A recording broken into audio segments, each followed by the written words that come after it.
the Everyday is a New Day podcast and live show. The inspirational show about moving forward and choosing to be more of you. Transmuting the self-doubt and stepping into courageously aligned confidence in who you uniquely are. My name is Kim O'Neill. I'm a twice certified transformational confidence coach, Reiki master, best-selling author, and former crime analyst who now helps empathic, heart-centered individuals shatter the noise of self-doubt, find clarity on what self-love really looks like, and the courage to be peacefully grounded in who you've always known you are, from the inside out. Join me for the live shows on Facebook and YouTube, and visit KimO'NeillCoaching.com for more info. Let's get to it.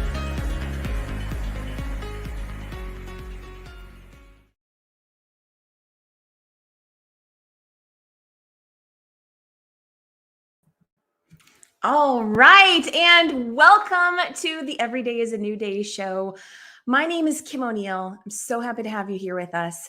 Today, we are continuing the conversation on the dark night of the soul.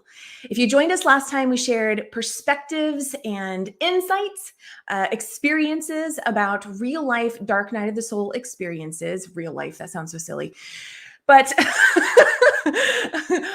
really sharing from the heart with myself and my two guests that I'm going to be bringing up today.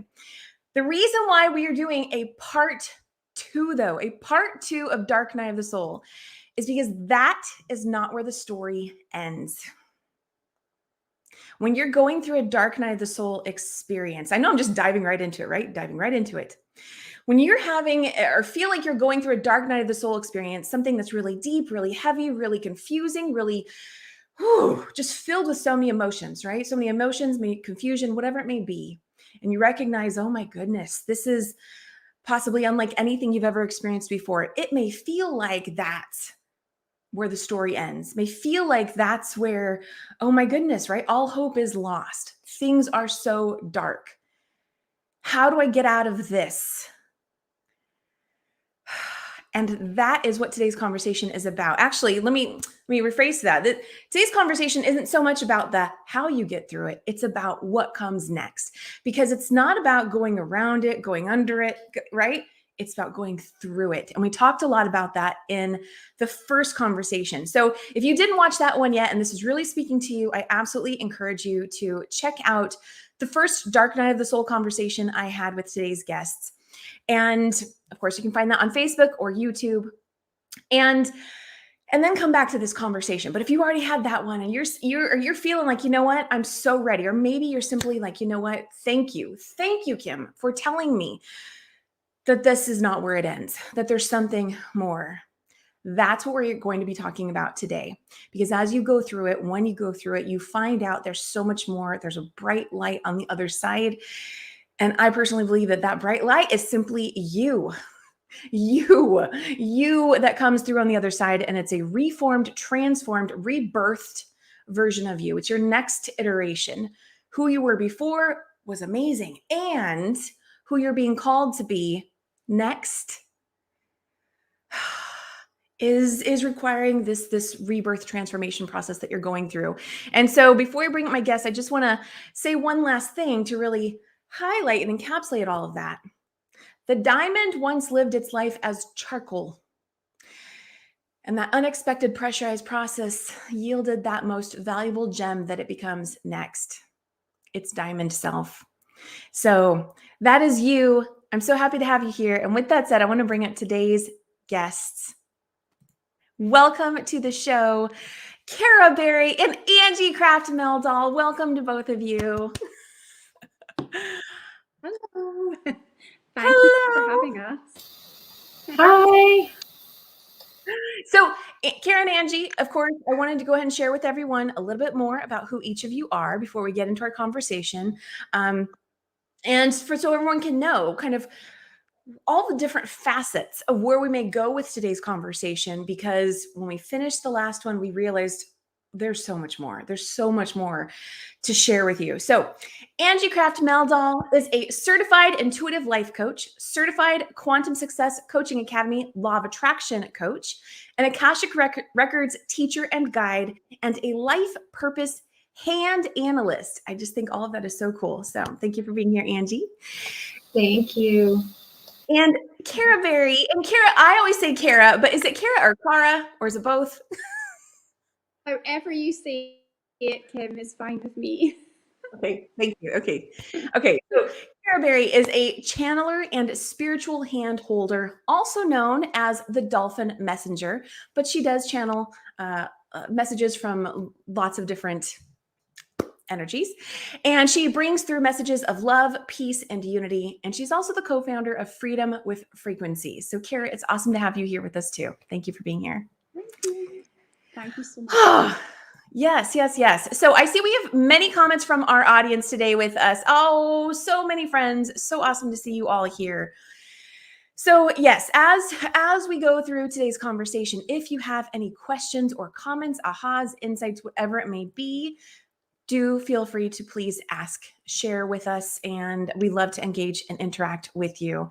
So with that, I think before I get into any questions, Kara or Angie, how did you feel at the end of our last conversation as we kind of we were all coming back together and talking about, oh my goodness, there's more. Do either of you want to just share your thoughts that you had at that moment?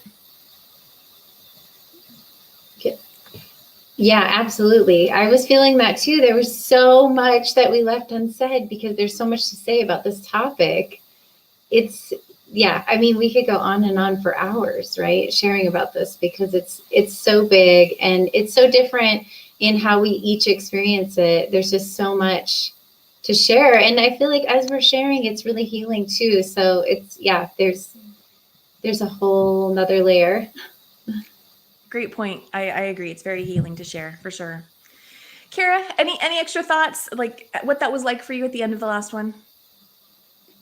I think we were all buzzing after the last one, weren't we? Especially once the cameras went off us and it was just the three of us. We were on such a high, weren't we?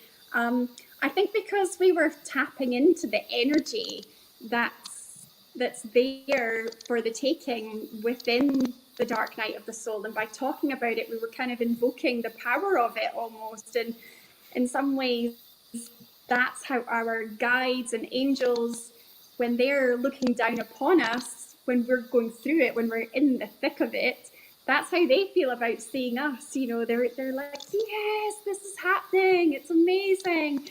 And so I think we just tapped into that vibe, and it was just really great fun. Just such a fun conversation. It was. I agree. So as I did last time, I have a series of questions that I am going to ask. All three of us are going to contribute to, but we're also going to flow with the conversation. So I'm just going to go ahead and make it easy and start with the very first question.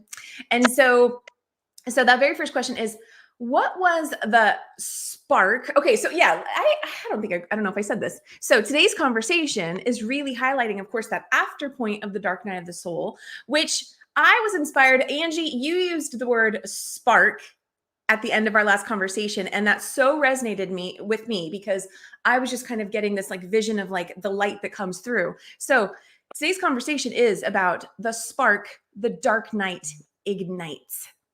And so with that, what was the spark that your dark night of the soul experience ignited in or for you?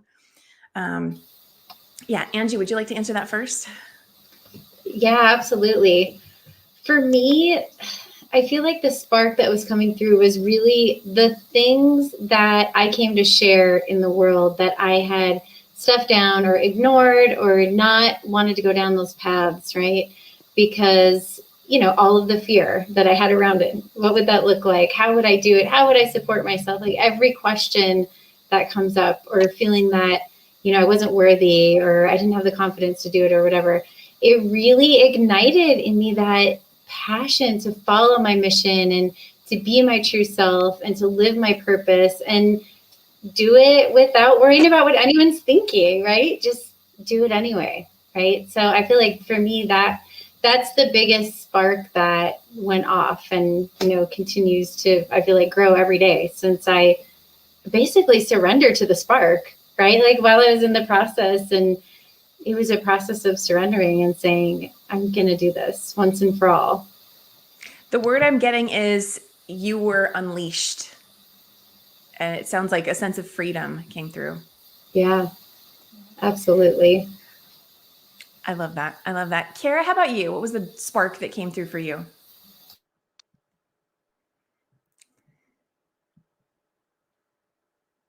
Well, I think it's so interesting, that word spark, isn't it? I think it's such a beautiful and expressive word to use here. It's a great word Angie came up with. And I think it's that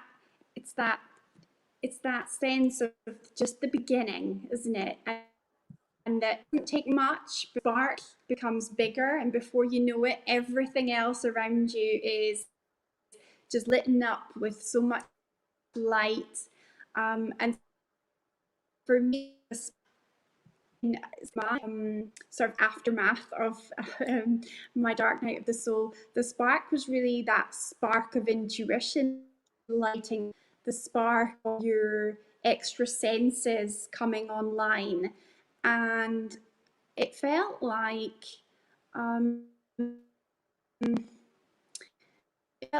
me really into embodying the light that I am and shining my light, which I know is your big movement, Kim. And so it's very fitting that we're talking about this today. So yeah, just the intuition coming online, and you really starting to sort of and really be that beacon of light in amongst all of the darkness. So you've come from the darkness, you've moved through it, and then now you get to sort of this beautiful divine spark. I love that. I always get the song, Gloria Stefan's Coming Out of the Dark song coming through. Coming out of the dark.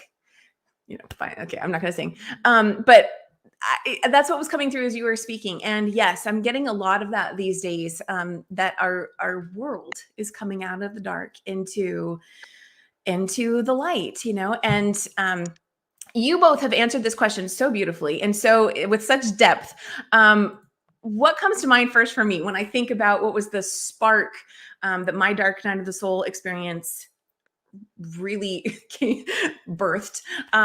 May not sound so deep, but and I think that here's the reason why my answer is what it is it was such a long, drawn out process. So we talked last time about, I know each of you mentioned, it was like a few years of feeling like your dark night of the soul. And it was for me too. I mentioned that there was a really real heavy 3-month period for me, but ultimately it was a few years as well. And so it was through those 3 years that it's like, as we're talking about dark night of the soul, and I was reflecting back, there wasn't like this, for me, there wasn't this pivotal key moment where, okay, now I'm through to the other side. It was this gradual thing. And so for me, when I think about the spark started to show through with new experiences. And I was no longer like refusing to try certain new things. And so certain new things for me were, and I think I maybe touched on some of this in the last one, but new things were meditation, hiking. I mean, it sounds so basic and simple. Some of you were like, I don't get it, Kim. That sounds so simple. I didn't hike before. I never did anything like that before. And in fact, it's so funny to me when I think about this, because for me, I remember sharing with my mom, yeah, I'm researching this local hiking group. I'd like to go hiking with some people. And it felt so natural and normal, even though I'd never really done that before. And my mom's reaction just so much reflected a space that I could see I was in before. She said, hiking? What? Why do you want to do that? And I was like, oh, I guess this is a new thing. That's right. And so it was just, when I think about the spark, it was this new me that was gradually coming through and unfolding through new experiences that I was choosing to engage in and research and move towards. And it was through those new experiences that I really feel like the spark, the light got even brighter, because I made new friends. I went from meditating on my own to joining a meditation group. And then my I made a really, really good friend at a meditation group. We're friends to this day. It's been over 10 years. So, I mean, just so much got birthed out of that. And so when I think about the spark, it really was just new experiences that I was engaging in and started to bring in more and more new light for me. And it was wonderful. It was really nice to have that come through. So that is mine. So I'm going to take a quick look at the chat. I see we've got some new comments here. We've got more and more friends saying hello. And I'm so glad you found us on YouTube, Shady D. Good to see you here. Hello, hello, beautiful souls. Okay, moving into our next question here. The spark the dark night ignites.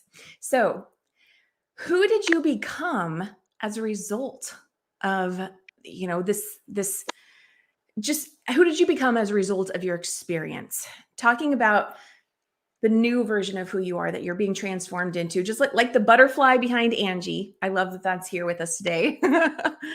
Who would like to go first?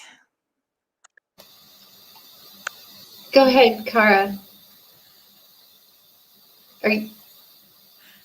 Oh, I think for me, I woke my multidimensional self, my multidimensionality, and realizing that I wasn't just this body. I was very much a soul and having its here as planet. And I think I become a truer, more fuller version of myself. Certainly privately, because there was a part of me that wasn't quite ready to out of that spiritual closet and claim it and say, oh yay, I'm this multi-dimensional being, and not the sort of typical conversation that you're going to have with your friends and family. So I was starting to own more of who I truly was at my heart. And I think I was really stepping into who I'm supposed to be in terms of like my soul path, why I'm here, and really looking into that fulfillment piece that I was missing from life. So what I love about what you just said is I hear you honoring your process. So it sounds like, yes, you knew there was more, but you didn't force yourself to, I don't know, to grow faster than what felt natural for you. Does that make sense? So,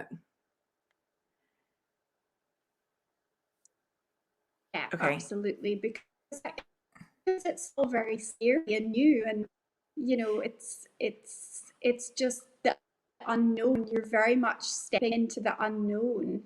You kind of walk courageously into something, don't you, when you're taking steps on spiritual path. I had to go with my own pace.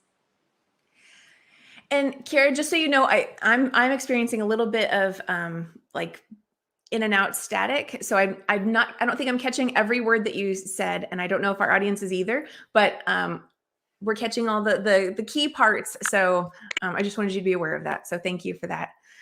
So awesome. Angie, how about you? Who did you become?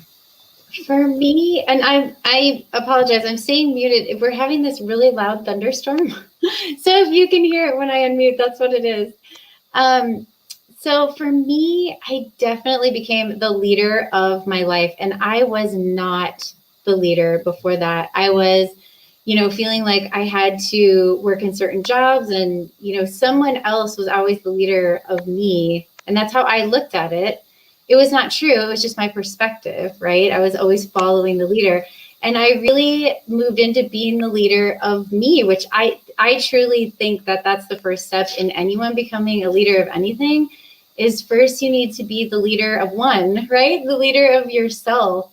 And so I feel like the process for me was learning how to do that. Like everywhere that I had given my power away, everywhere where I wasn't the leader, I had to look at it and say, why am I choosing this? Why am I letting somebody else be, the director of my movie in this way. I mean, that's, for lack of a better example, that's kind of how I was seeing it. Like, it was my movie and I was letting other people direct it.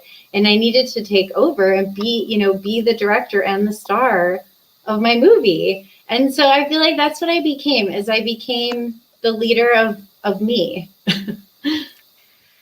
That is a great, I mean, gosh, that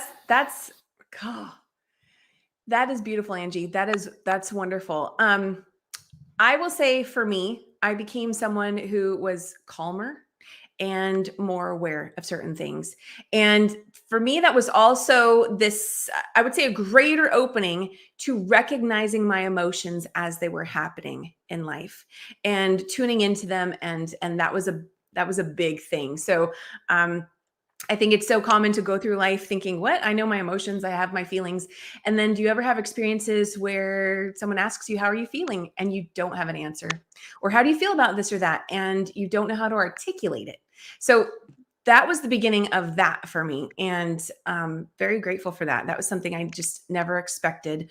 Someone who's tuning more into, I would say, the totality of who I'm here to be, a spiritual being, having the human experience. I think we touched on this a little bit last time, is that it's not about trying to escape the human experience. And so learning more to be present with that. And so that's some of what came through for me of who I became as a result.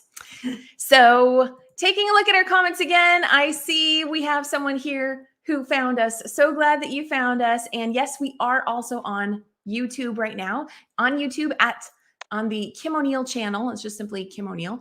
But we're also here on Facebook. So it's good to have all of you here with us. Thank you for being here today. So continuing on. Okay, next question. At what point did you realize there was something positive emerging or birthing from your experience? So this is sort of similar, kind of takes us back to, what was the spark? But does this particular question bring up anything different for either of you? At what point did you realize there was something positive coming through this experience? Kara, would you like to go first?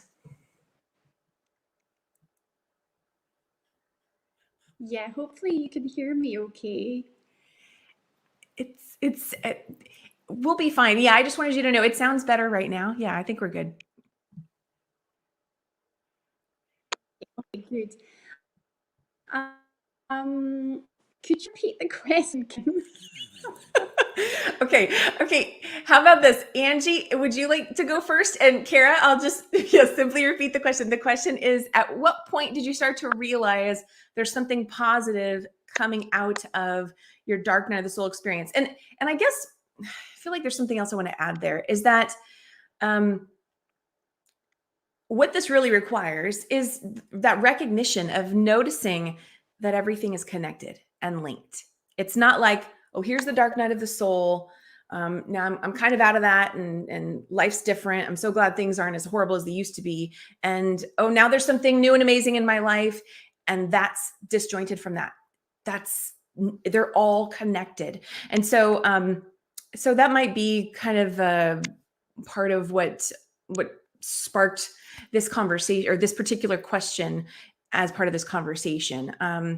So I don't know. Do either of you, does anything come through when you think about that? Like, what point did you realize something positive was being birthed?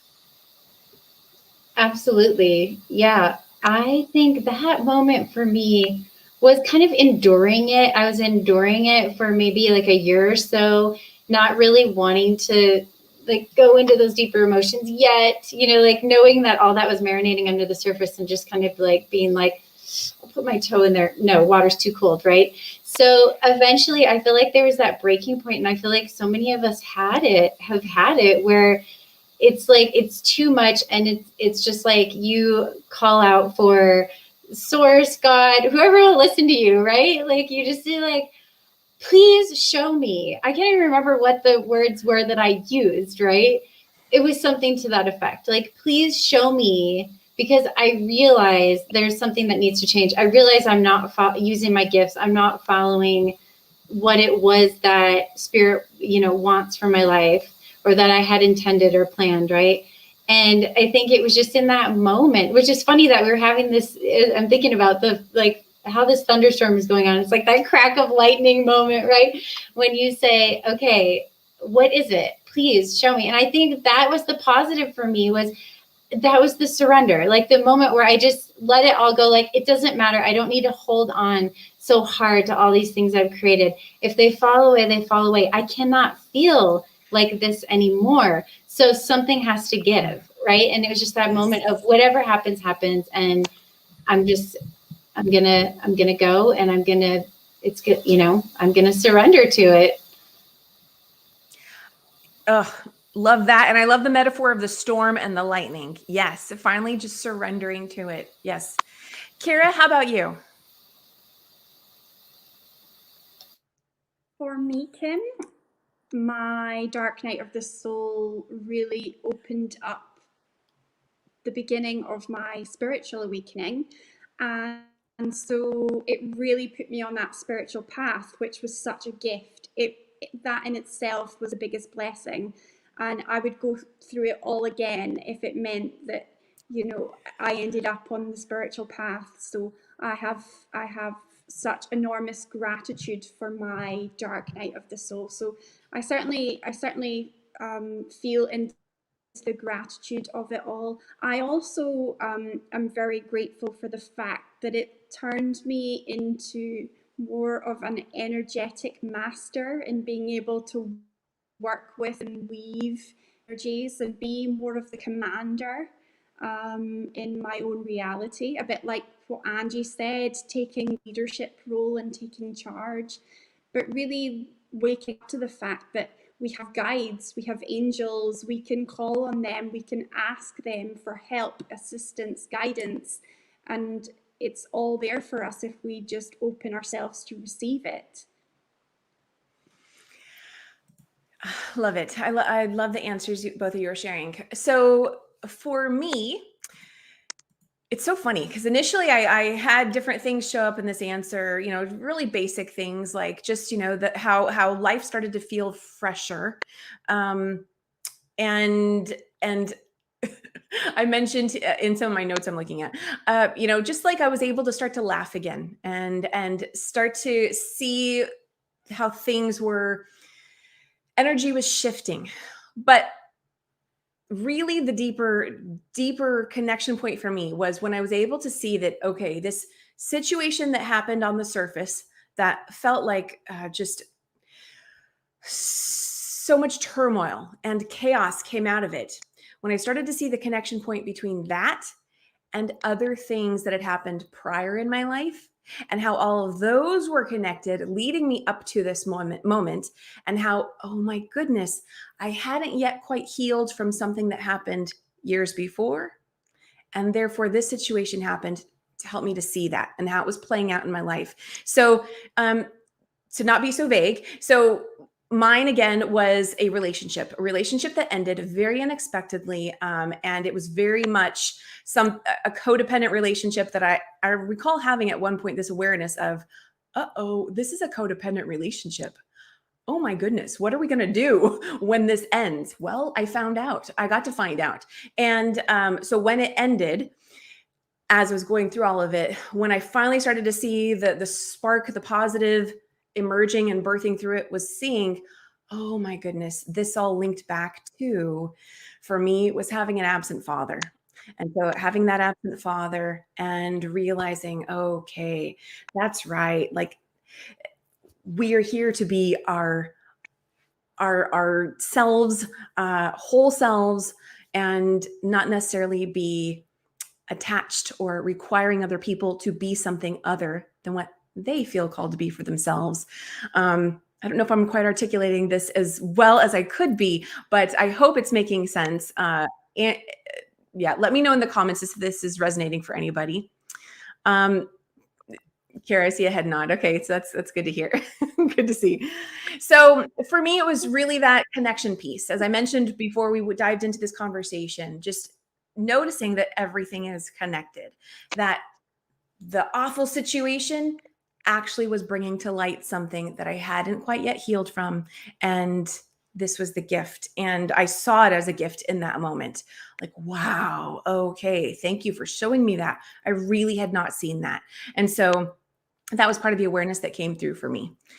So a quick check on our comments again. We do have, looks like Helene who has joined us. Good to see you, Helene. And she's saying hello to everybody.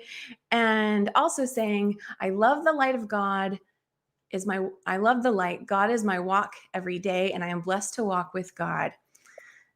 That's awesome, Helene. Thank you for being here and sharing that with us. So before I move on to the next question, I want to just take a moment and just check in with both of you, Kara and Angie. Is anything new emerging for you that that either of you would like to share or touch on? Is there anything that I don't know, just kind of just doing a casual check-in? Where are you, both of you, with this conversation?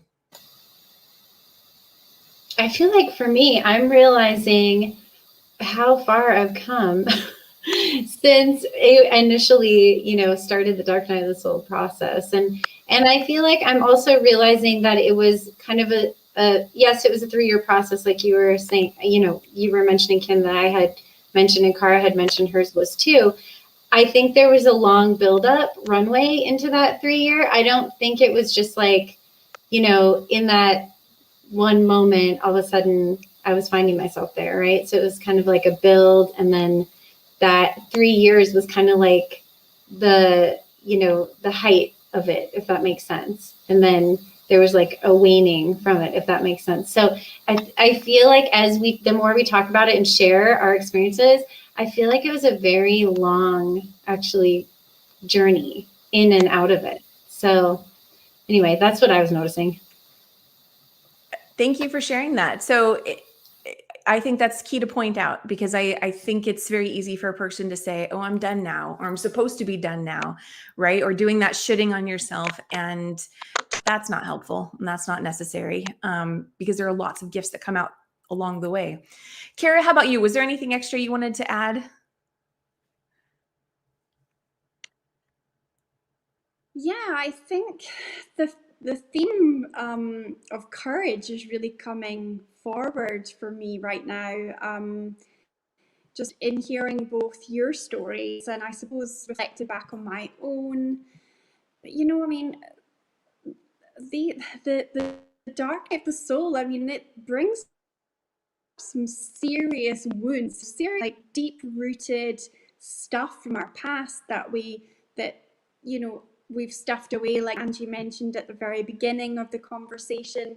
And so I think I'm just inspired, and I'm really taken with how just you've had to be in order to face those wounds, because it would be so easy to keep going on the path of and trying to numb the pain with alcohol or food or whatever it is. And so to really have the courage to face all of that, I think that takes an ordinary person. And I think that that people that do that should be celebrated and honored for the fact that they've chosen to walk that path, and they've done it with a great deal of grace, even if it doesn't feel like it for them. But just to honor the fact that someone's taken those courageous steps, I think is wonderful. That's a great point. And I know I missed a few words somewhere in there, but you mentioned celebrating each other. And I want to just invite our audience, whether you're live or on the replay with us today, whether you're in the middle of your dark night, heaviness, whatever it may be, or on the other side of that, you get to still celebrate yourself. You can celebrate yourself in this moment right now. Kara, thank you for bringing up the courageousness of it, because, and that's leading into one of our upcoming questions, about resisting the process. So you get to celebrate yourself for going through it, for being in it, for doing whatever surrendering looks like for you, so that you can go through it. So yeah, I love that. So, okay, moving on to our next question here. in this one, I don't know if this is really necessary. What else shifted as you embraced that spark or positive transformation? I'll go first on this one here. What else shifted for me as I started engaging in new experiences? There was my body transformed. There were career changes. I finally was saying yes to certain things that I've wanted to do for a long time, similar to what Angie started talking about earlier. And so it went from new experiences on a small personal level to bigger ways in my life. That's what shifted more for me. So it's more so, as you're having this internal spiritual experience, then the ways that it starts to be reflected on the outside. That's how I would answer that question. Angie, how about you? Was there anything else that shifted that you didn't already share? And if not, that's fine. I think I might have shared about it a little bit last time, but for me, emotionally, feeling safe, like eventually when I did dive into the pool, right? When I finally said, all right, there's the only way to work with this is to go through it. Like you mentioned a couple of times, you can't go around it. You can't go above it. You can't go below it. You have to go through it. And when I finally decided to go through it, and both of you have talked about this today, really allowing those emotions and all those hurts and all of those things that I didn't look at and all those unhealed, things that didn't completely process, and really allowing myself to go there and in whatever mode. And I went through many modalities throughout that process, in the last 13 years, many different things, and they were all fantastic, right? There's no one, any one way to do that.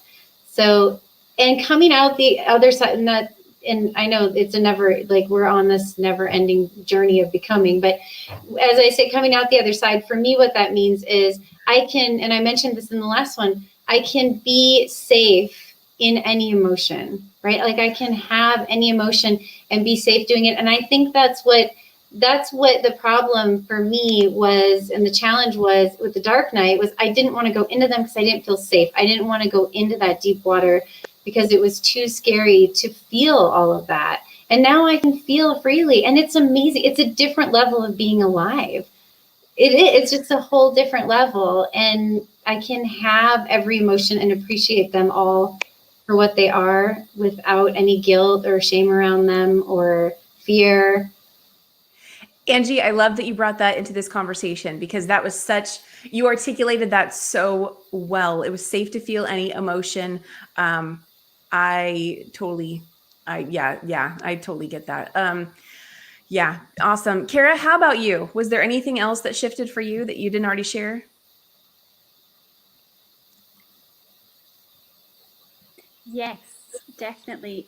What shifted for me was relationships, because we're really shifting the relationship with our own self.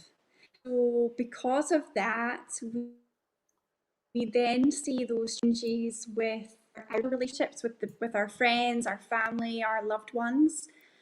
And so for me, my relationships really changed. I felt like I had a deeper connection with it, and I had more gratitude for the people that I had in my life, which is an amazing plus side, of course. But then there's also the other side, which is perhaps you start to notice that there's relationships in your life that are slightly toxic or don't serve you so well. And you find yourself slowly but surely moving away from those people. It can be done very easily and with a lot of grace. It doesn't need to be really awful tearing apart of our friendship or a relationship, but definitely relationships change because your relationship with your own inner self is becoming stronger and more powerful, and so therefore your outer relationships change too. Absolutely. And with that, I want to highlight, we have Helene saying amen. And Betty gave us a really long comment, but it's a great one. So I want to definitely highlight this. Betty saying, every one of us have different approach of stepping out of the dark. Mine was prompted by a playful spiritual guide and introduced the inner fire to me as a deaf child. That is how I got out of many dreadful dark into the light. I had many life setbacks. Betty, thank you so much for sharing that with us, because I think, Angie, you were starting to talk about how we all have different experiences, and I completely agree. And that's also why we have 3 of us here today to share a range of experiences and how we might articulate them, because everyone's going to relate to something different. So thank you for sharing that, Betty. So moving along, and if I seem like I'm going too fast, it's simply because I want to be able to touch on everything before our time is up here. And so this is a conversation that probably could go on beyond even this today's show. So let's see what else we can add to it. So next question I want to ask both of you is, was there anything you resisted? And we've already started to touch on some of this too.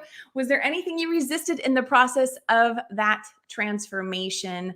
I'm going to answer first. My answer speaks a little bit to some of what Angie was saying earlier too. I definitely resisted letting go. I definitely resisted letting go. For me, that's when angels first started becoming a thing for me.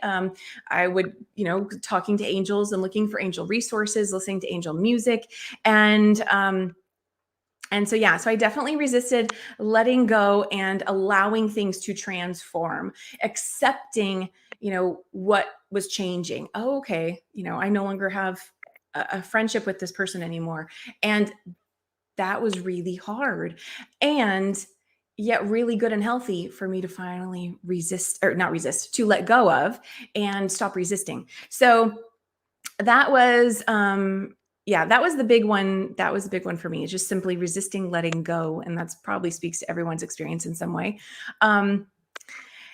Angie, would you like to answer this one next? Is there anything else you'd like to add to? Absolutely. I think you said it perfectly. That was my experience too. Just the fear of the change that might happen, and trying to, because I was coming from that lifetime, and so many of us are taught that to control everything, right? Because that's what made me feel safe. Like if I could control it, then it could be safe and everything's going to be okay, right? But I had to completely switch my beliefs around that, right? I had to learn to trust, and it was like that letting go, it's such a beautiful thing to happen, because you have to reach in and have that deep level of trust in that it's all going to be okay. I mean, everything in every facet of your life is touched by this, right? Like, emotionally, relationships, spiritually, financially, with your physical body relationship. I mean, nothing is left untouched. And so, it was just letting go. There you go. You said the words perfectly, Kim. And it was the control and just moving into the trust. And it was that surrender piece for me too, like learning, because we've heard the word a million times, but it was like actually embracing, surrendering, and really bring it into my life as like a true process that I was actually using. So that you said it great. I'm just kind of reiterating what you said. Well, thank you. And I love what you just said. So I just put it on the screen. Letting go is a beautiful thing to have to happen. Talk about a life lesson right there. Oh my goodness. Thank you. Thank you for sharing that, Angie. Absolutely. Kara, how about you?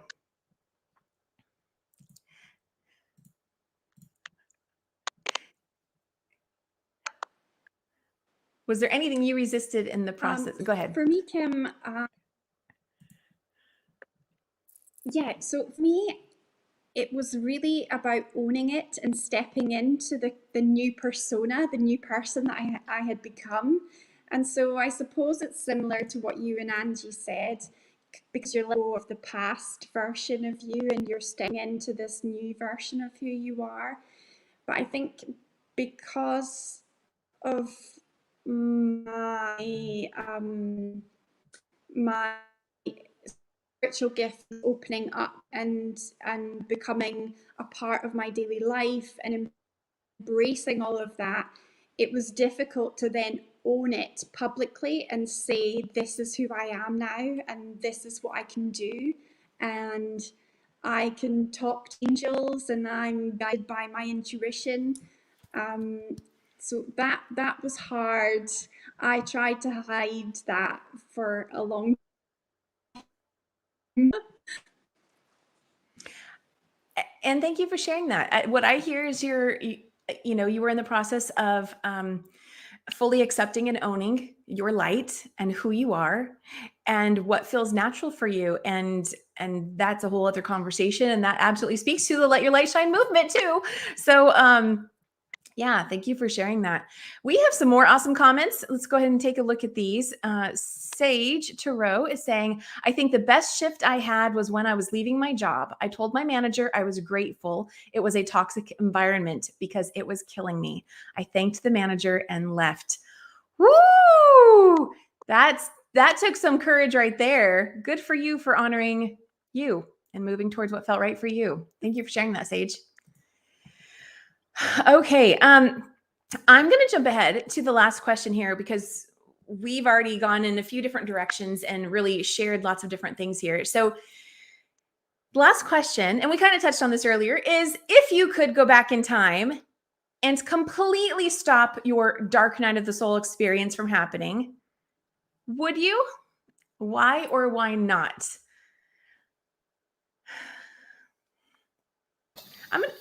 Go ahead. Angie, would you like to answer this first? Sure, absolutely.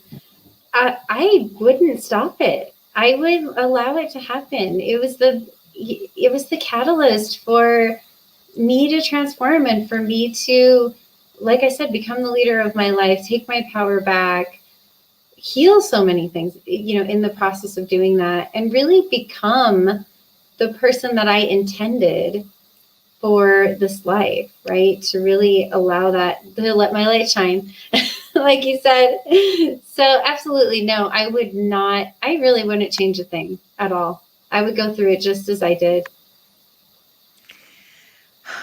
Awesome. Kara, how about you? Would you go back and change anything?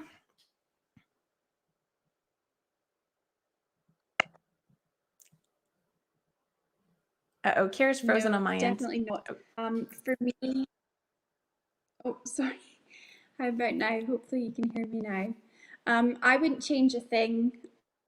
I would do it all again in a heartbeat. It was such a gift and a blessing, even though it felt very painful at the time. If anything, I almost wish I could have done it sooner. But everything is divine timing, and I'm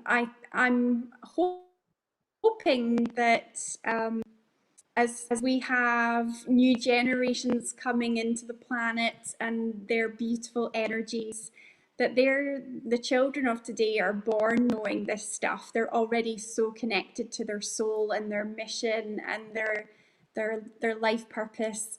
And so I'm hopeful that there will be a day where we don't have to go through a dark night of the soul. It was just a blessing for me. It gave me my soul, and put me in touch with my soul. So I am forever grateful for that. Well, knowing what I know now, no, I would not go back and change anything. However, and this is partly why we're having this conversation. If I were to go back, not knowing what I know now, yeah, I'd want to change everything, right? Who wants to go through that? That's like your own little personal torture. That's what it feels like. And it's all worth it. And so that's why we're having this conversation. And so, yes, knowing what I know now, no, I would not change anything. It's priceless. And I think the other reason why I want to even speak to this is because there could be this ongoing sense of resistance, of fighting certain things. And so the more you can come to that space of acceptance and recognizing the gift of the transformation that's taking place, knowing that it's not the end of everything. It might be the end of how something has been, but there's something new emerging. It's all worth it. And so when you accept and surrender, you shorten that space and time of things being drawn out and resisted and being in a space of discomfort, and step more into the space of Ooh, expansion and transformation and ease and growth and new self-love and all of that. And so I think that's really where that question is coming from. I'm looking at the comments here, and what do we have here? We have another comment from Sage saying, everyone is entitled to have a dark night so they can learn the difference between toxic living and something new. We all need to learn how to survive, especially since survival is our basic instinct. Some of us forget how to survive. Linda, thank you, Linda. Thank you for sharing that. Yes. Yes. And that to me, it brings up what I mentioned earlier too about the importance of recognizing the value of the human experience, right? It's not all about, oh, I'm just supposed to embrace that I'm a spiritual being. How do you get to be a spiritual being as a human who fully accepts and embraces all of them, all of themselves? That's what I hear coming up as I share that comment. So we did it. We did it. We had our second conversation to the dark night of the soul. And I hope that, whether you are with us live or on the replay, I hope that this has been able to yield some new insights, some hope, something fresh and new and helpful for you on your journey forward.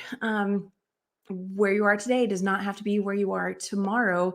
And even if you are in the same place, that's okay too. I want to go back to celebrate yourself for being on the journey and continuing to learn and be in your process versus still trying to go around it or, that kind of thing. It's okay. Love yourself through it. Kara and Angie, do you have any additional thoughts you want to share with everyone as we start to wind down this conversation?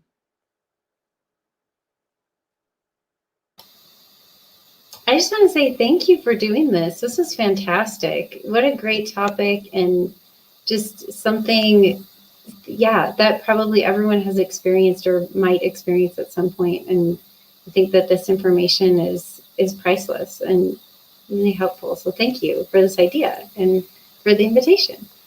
You're welcome. Thank you for being here. And thank you for the word spark, because that totally was like, yes, that is it. That just totally resonated when you said that. So yeah, Kara, how about you? Any final thoughts? Anything extra you'd like to share? Yeah, again, just a massive thank you to you and to watching and on the replay. It's always such an honor to talk on these subjects. And I'm just always very grateful. So thank you.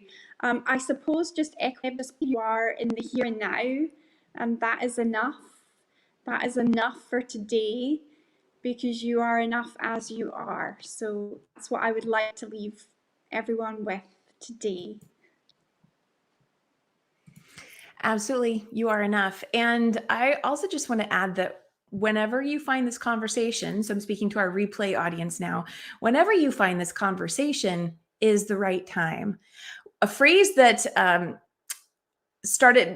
started to become aware of back around the time that I was going through my dark night of the soul is the teacher appears when the student is ready. And I have repeatedly found that to be true in my life as I continue to evolve and embark into new directions of my life. A new teacher emerges, a new teacher appears. I hear something that I've never heard before, and I find out, oh, it's been around for years, but I'm just now hearing it because that was the moment for me to hear it. So I want to make sure everyone knows that, whether you hear this conversation, one day from when it's recorded or 10, 15 years from now, that's the right time. And so just to know that.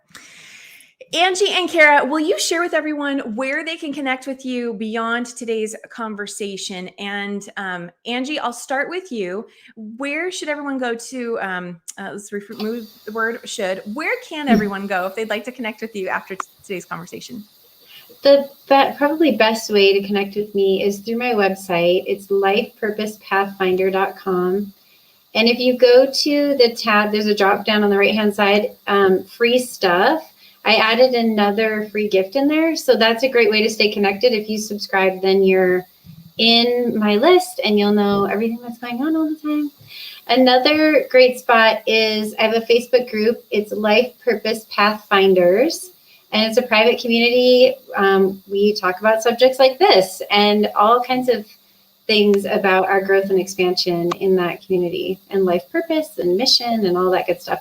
So if you'd like to join that group, just go in there and just click that you'd like to join, and I'll see that, and then I'll add you. So those are probably the two best ways to find me. Awesome. Kara, how about you?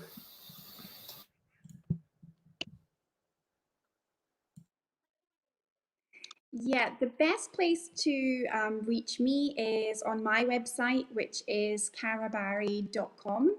And all of my links to my social media and my online, everything there.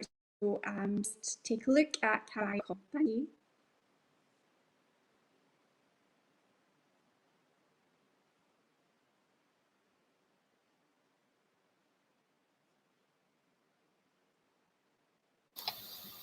Last but not least, same for me. You can visit KimO'NeillCoaching.com to find out more about my coaching, my show, and the Let Your Light Shine movement, which is where I am beginning to direct more of my energy towards. So if you have not yet joined that, I absolutely invite you to join. You can go to the link on the screen, which is a bit.ly link, bit.ly/Let Your Light Shine movement, or simply go to KimO'NeillCoaching.com and you'll find the link for that on there, on that page. But it's simply all about you being that spark, that light in the world that only you can be. Only you can be. No one else can be you. And that's the gift you are to the world. And so the page on there says more about the movement. I'll let you check that out. But I absolutely invite you to join, because you are a spark, regardless of what you're going through, how you're transforming, and all of that. So I hope you will always know that. And I'm going to take one last look at the comments here. Let's see here. We have, yes, Sage, yep, affirming. Yes, when the teacher appears, the student is ready. When the student is ready, the teacher appears. Yes. Okay. Well, wonderful to have all of you here today. Thank you for joining in our conversation. I'm going to just leave it at that. Take a deep breath. Celebrate who you are. Love who you are. See the light that you are, and just allow yourself to be in your own flow. Go at your own pace, because you don't have to be anywhere that you aren't already. And you will get wherever it is that you're looking to get. But the key is being in the present moment and embracing your process. So thank you for being here. Thank you, Elena and Joanne. Good to have you here. And we're going to say bye for now. Angie and Kara, thank you so much for being here today. Stay right there, and I will see you all again very soon. Bye, everybody.